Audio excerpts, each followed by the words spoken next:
Hello, DIYers and aspiring DIYers. Welcome to Steve Y, the Fix-It Guy. I'm Steve Yakshi, and this is my YouTube channel where you can learn to fix just about anything. My journey started when I was a little kid. I'd take perfectly good things apart just to see how they worked. I usually got them back together, but when I didn't, I got in trouble. I later bought a 65 Mustang for $250, so you can imagine I had to learn how to work on a car.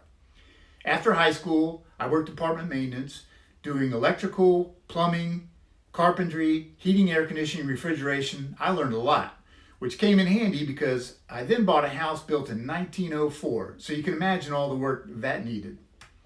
My goal is to show you how to save a lot of money by doing these things yourself. They're not that difficult. If you have to call in an electrician, a plumber, a carpenter, or even someone to work on your sheetrock, that costs a lot of money.